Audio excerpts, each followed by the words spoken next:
Thank you very much, and welcome everybody. Just start to begin with that saying that this is work sponsored by Maycom. And Maycom is a small software company located here in Copenhagen that provide cloud software for educational institutions.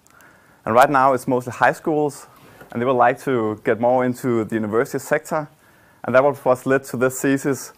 So how do you use optimization to make better timetables at the universities?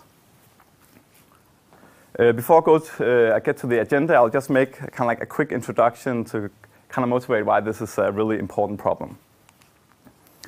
So the university timetable is what determines where the student has to be and when they have to be there. So when it's a math class and when it's a chemistry class, and what room is this class taught in. And this timetable is made every semester. And the planners who are making this timetable, they have to take a lot of things into account. And when they make a timetable, as a lot of here know, then there are good timetables and bad timetables. And that's because a lot of people have an opinion about what a good timetable is. So just go through the stakeholders, and I will start with the most important one, of course, the professors. And the professors, what they care about is they want a high-quality timetable. I know, for example, Thomas, he has some very specific times that he would like to teach during the week. So he hopes every semester that he's continued to having those time slots. Then we have the management. If there's something the managers cares about, that's money. And something which is really expensive, that is new buildings and new rooms.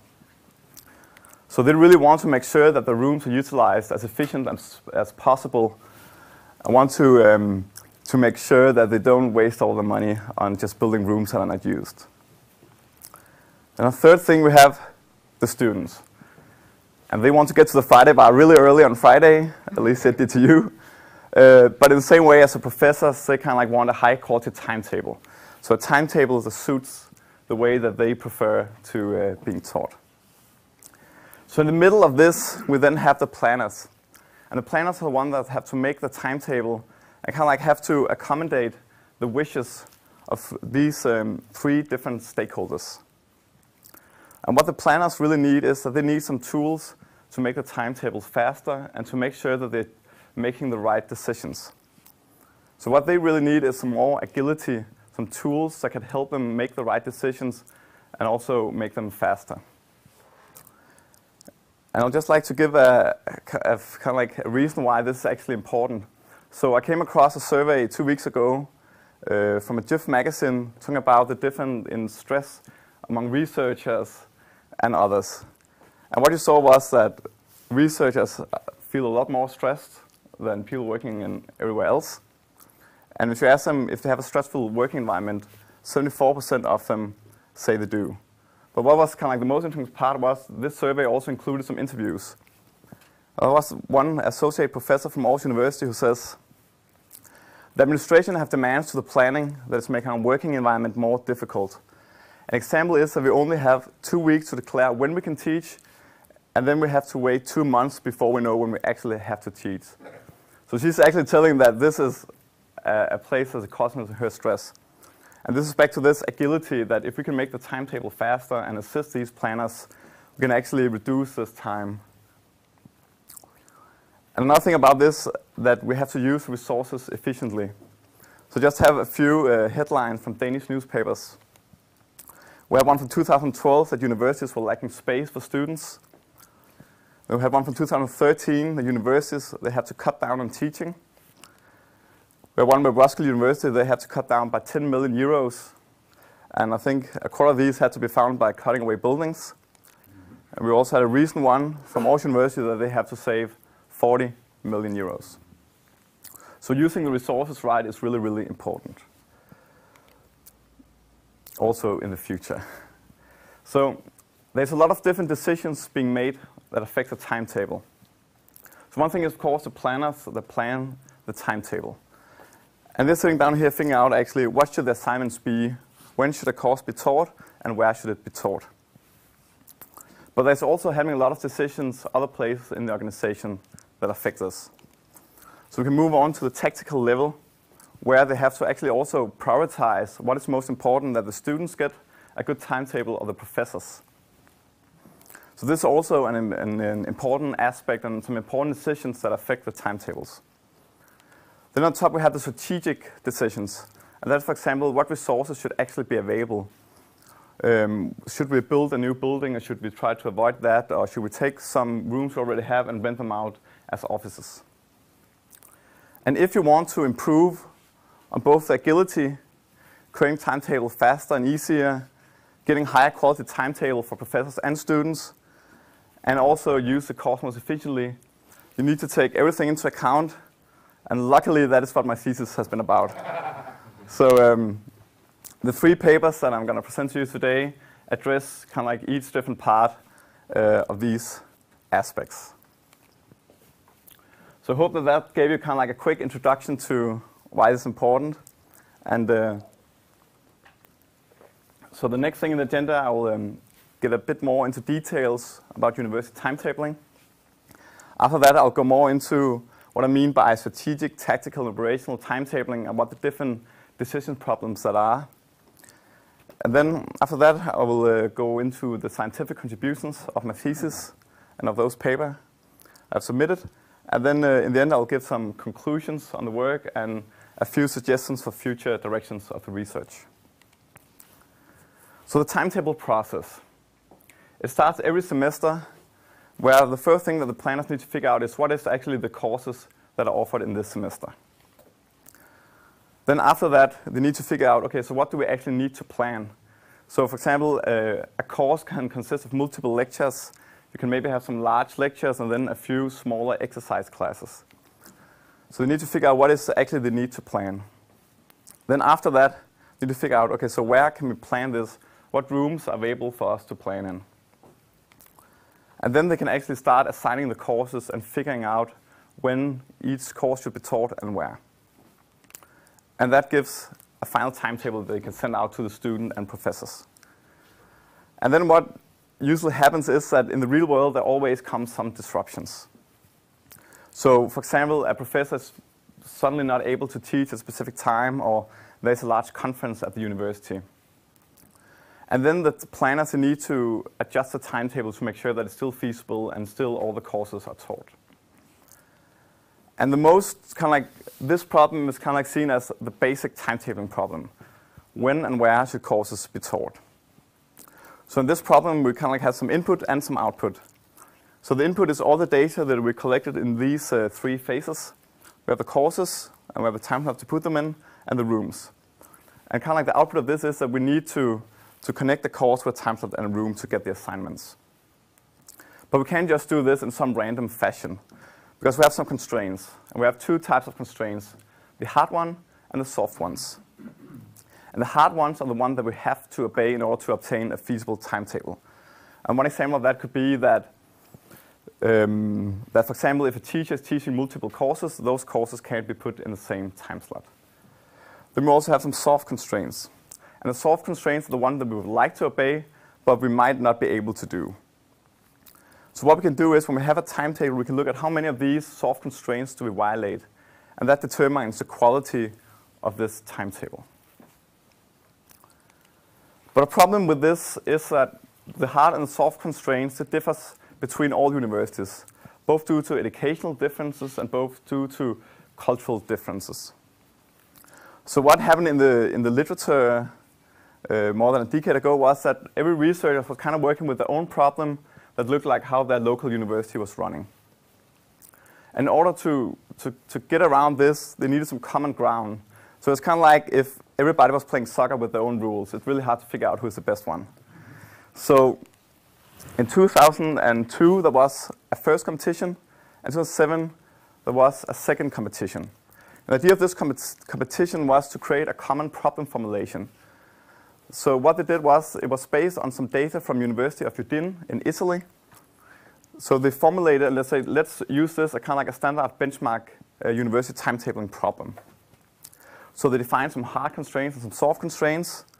They came in 21 data instances based on real-world data. And then they also provided a benchmarking tool who could calculate how fast the computer was. So by using this, you can actually also benchmark different researchers' work, even though they were actually working on different computers. And I'll now go through this problem and kind of explain how this problem formulation is. So the first thing we have is some hard constraints. And the first one is that all lectures have to be scheduled.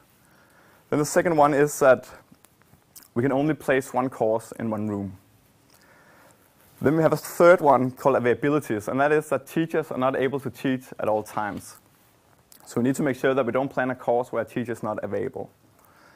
And then we have some conflicts. We have that the teachers who teach the same courses, those courses can be put in the same time slot. In the same way as teachers only can be one place at a time, that's go for students also.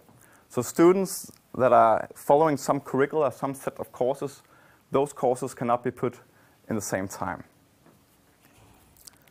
And then we also have the soft constraints. So these are the constraints that we would like to obey. And each of these soft constraints are associated with a number of penalty points that states how bad is it if we violate this. And the first one is the minimum working days. The idea is that if we have 4 hours of mathematics during the week, we would like to spread it over a minimum of 3 days. And even though that, of course, students love mathematics, 4 hours in a row is a bit too much maybe for a lot of them, and they will also need some time to do some homework in between. Then we have the curriculum compactness. And that states that courses followed by the same student should be placed next to each other. So instead of having 2 courses here where there is an empty time slot in the middle where the students just have to sit around, we want to put them together like over here so the students don't have to show up and sit at the university the whole day. Then we have the room capacity. And that states that we want to make sure that the rooms are large enough for the courses we put in them. But if we're not able to fit all students in, we'll just pay a penalty every time we plan them in a room which is a bit too small. And then it goes to the room stability. And that is that lectures from the same course, they should be put in the same room. And that is because both professors and students can be a bit absent-minded. So we like that it's the same room so they don't have to remember which room it is today. And the objective is then that we take, if we want to measure how good a timetable is, we then add up all these penalty points for the timetable and put them together, and that is then the objective to minimize this number and get the best possible timetable. And this competition from 2007 was really, really successful. A lot of researchers have used this to actually benchmark their methods. And there's been a lot of articles based on this. And I think a main reason for this was that besides making this formulation, there was also made a website. So suddenly everybody could go in and download the instance very easy. And you could also go in and upload your solution.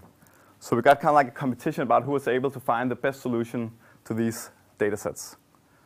And then finally, this has also been used as basis for my thesis. So whenever I'm talking about equality in timetable, this will be the problem that I refer to. So now I will go more into details about what I mean by strategic, tactical, and operational timetables. So the problem that we looked at before can be considered a very operational problem. So the problem about actually figuring out when the courses should be planned. And the main kind of like value you want to achieve by solving this problem is that you want to be able to solve it faster and want to be able to generate higher quality solutions. But you can also kind of like move further down to kind of even more operational problems. And that is, for example, when you want to fix it for when there is a disruption that had occurred. And here, agility is really, really important because if you suddenly find out in the morning that a room cannot be used, you really need to be fast at finding a new timetable. And we can also move up in this triangle.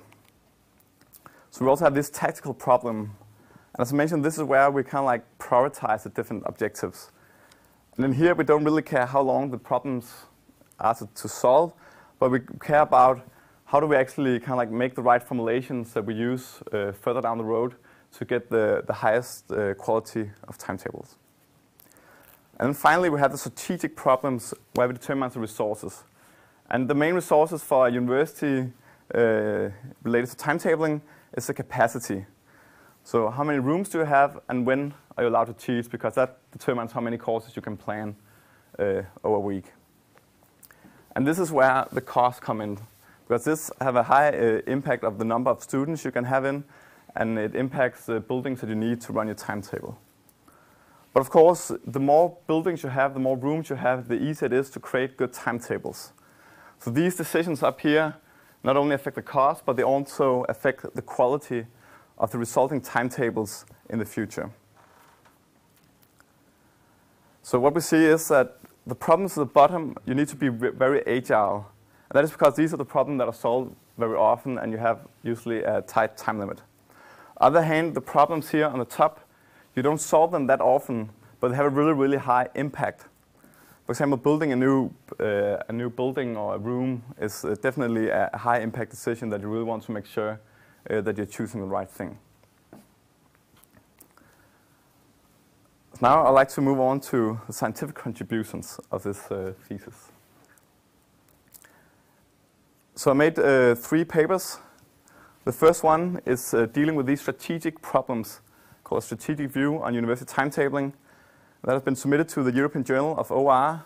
And I just got it back 2 weeks ago with a major revision, but some very nice comments. Then the second one is a fix and optimize Matheuristic. And that is concerning this assignment problem, so the actual problem of assigning the courses that I showed you. And that is submitted to Journal of Matheuristic and is currently under review. And the reason that I both put it to operational and tactical is you can of course use it to actually figure out where you want to place the courses, but you could also use this to, for example, prioritize the objectives or to make other kind of like what-if analysis. And then the third one is the quality recovering of university timetable, which is submitted to OR Spectrum and is also under review now. And that is looking at how to handle these disruptions. So this is definitely the most operational problem here. And I've kind of been using 2 main methods throughout my thesis. So the first one is mixed integral programming. And the reason that I kind of like decided to go down this road is, so first of all, it's an exact method. This means that you can prove optimality if you're lucky enough to be able to solve it. But another very nice feature is also you can prove infeasibility. I'll get back to later why this is a very nice feature.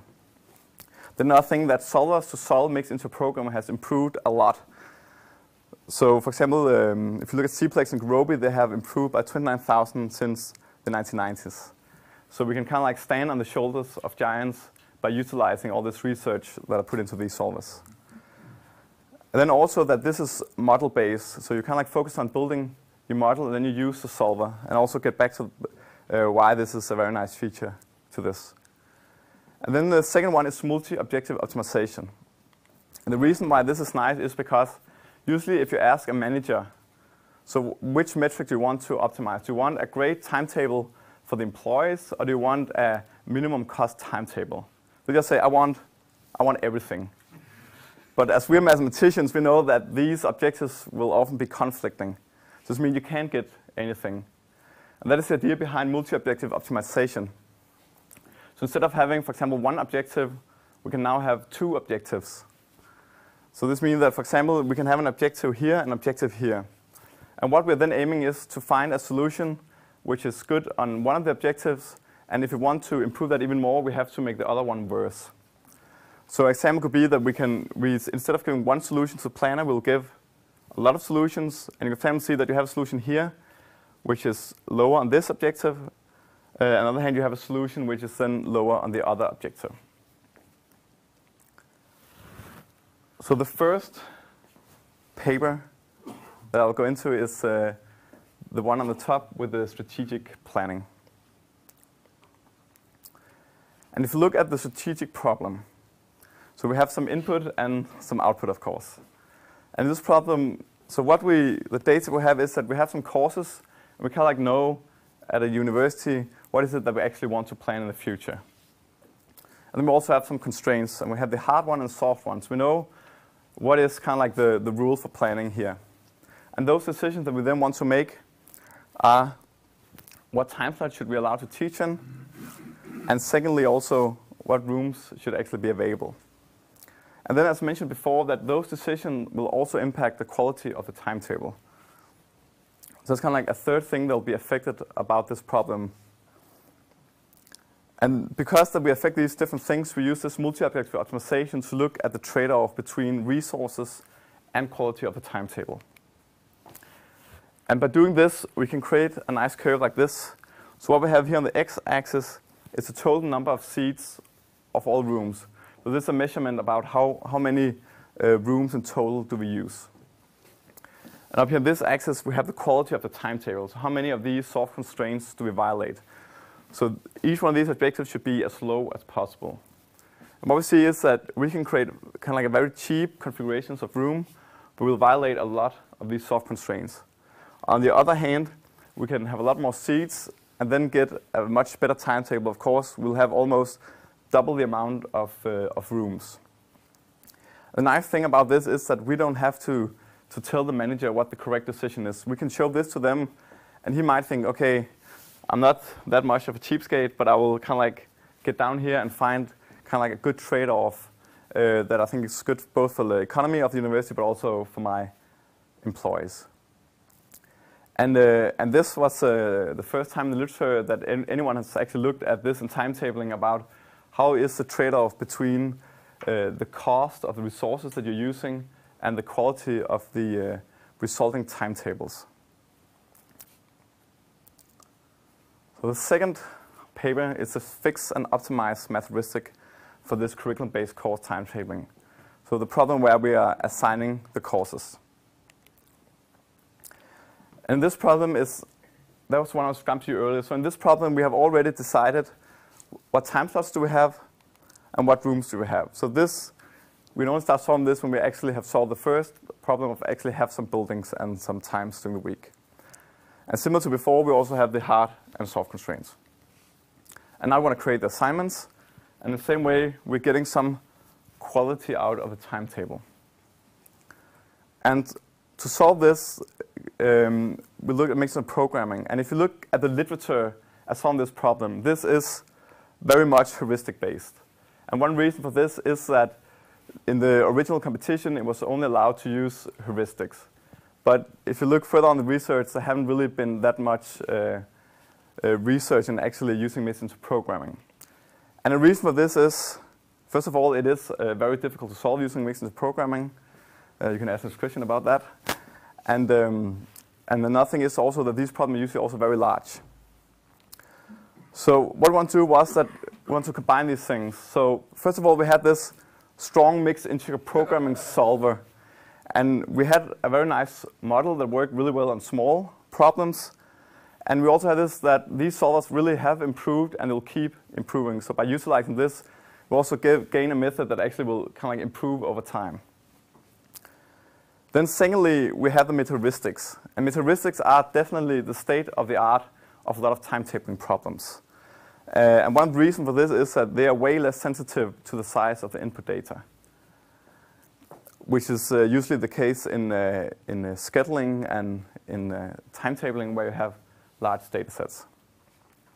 So the idea is kind of like how can we combine this?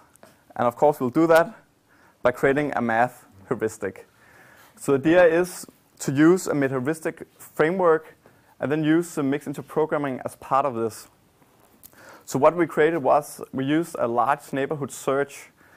So instead of solving the entire timetabling problem, we start by finding an initial not so good timetable, and then we try to improve it by only looking at smaller areas of the solution space. And then to explore these smaller areas, we can then use our strong mix into programming solver to find the improving solutions. And one thing which is really nice, because if we, for example, take one of these very, very large instances and just give it to a mix into programming solver like Gurobi, we'll see that almost nothing happens. It's able to find a feasible solution.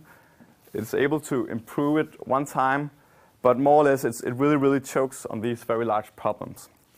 But by using this framework on top of the solver, we're then actually able to improve the solution and find much better solutions.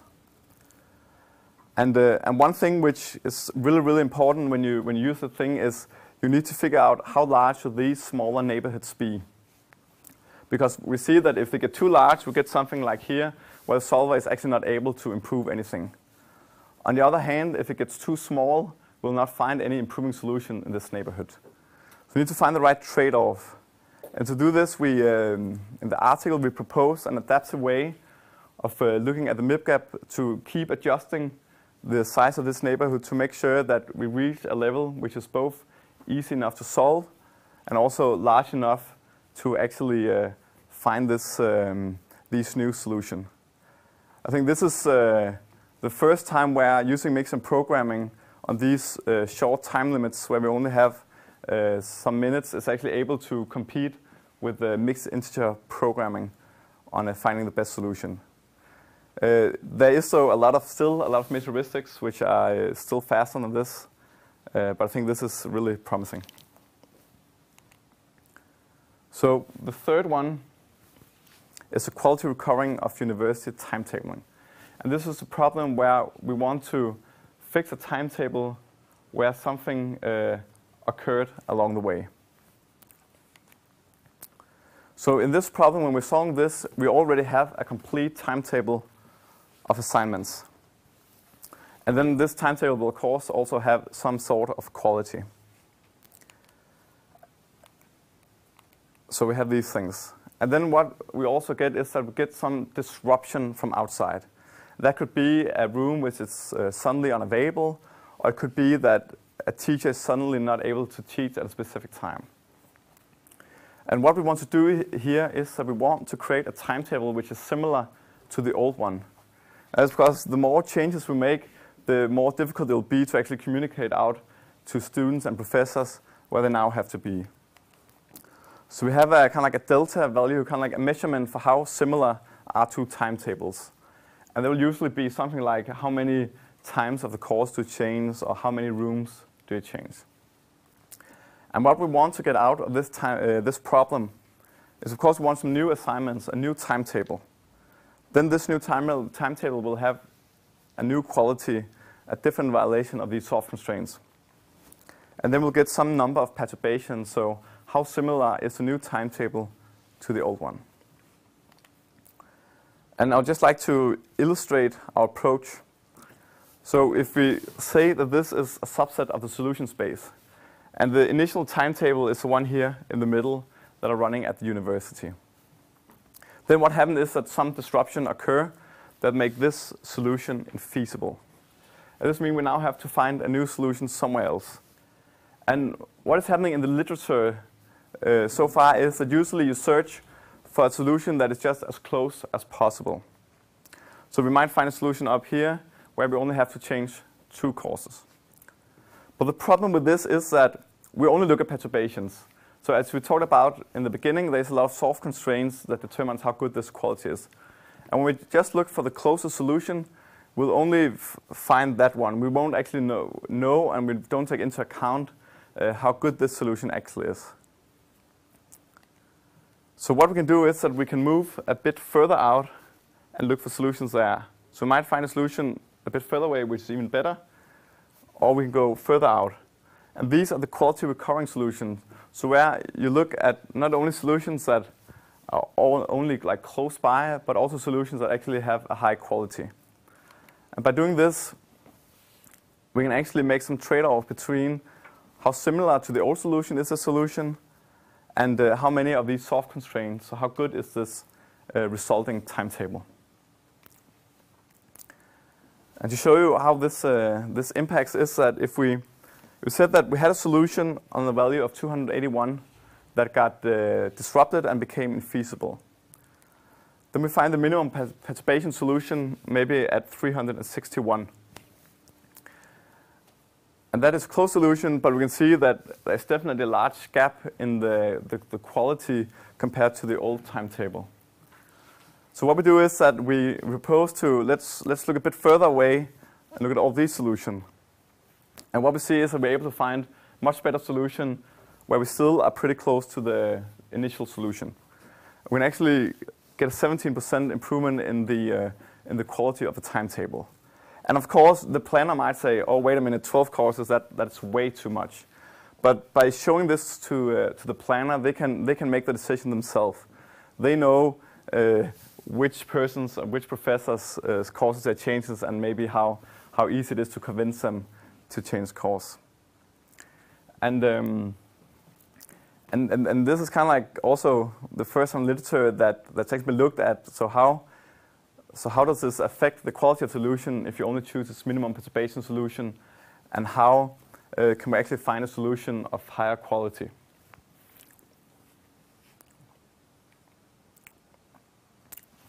So now we are moving on to some conclusions and a few suggestions for further research.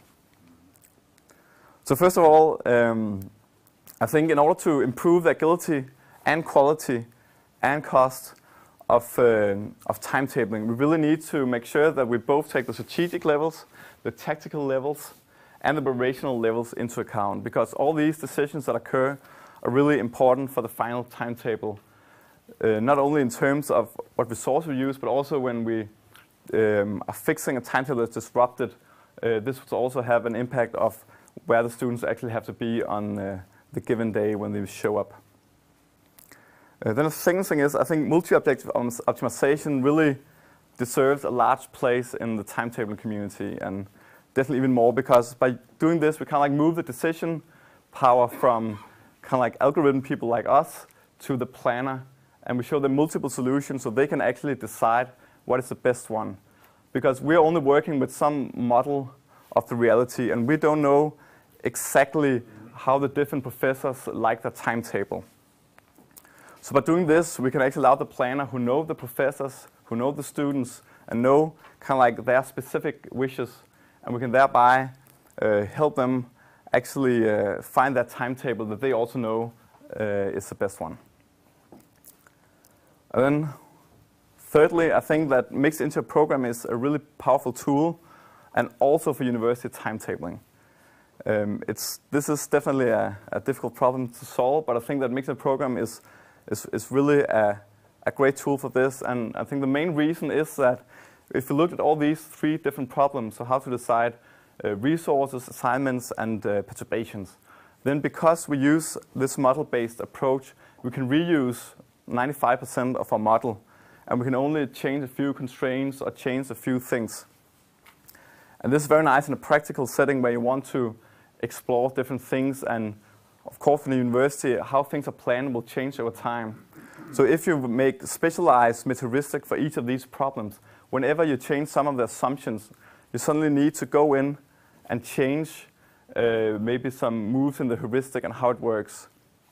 So by using this like very model-based approach, it's much easier to change the problem if new things occur. And then I'll say there's definitely also still room for future research in this. Many universities still plan manually, so we can definitely do things even better. And just a few areas. I think in order to actually use mixed programming in practice to actually solve the timetables, we need some better Mathuristics. These still get beaten by these very specialized Mathuristics. On the other hand, I think that Matheuristic have been worked on for the last 10 years on this specific problem. So I think that there's definitely a potential for this to also be able to create faster solution methods. Then the second thing is that when we're figuring out what resources to have, we don't actually know exactly what courses are going to be taught at this university for the next 10 or 15 years. So maybe looking into, okay, how does this stochasticity of the problem actually affect the decisions that we make? And would we actually make some other decisions if we took that into account?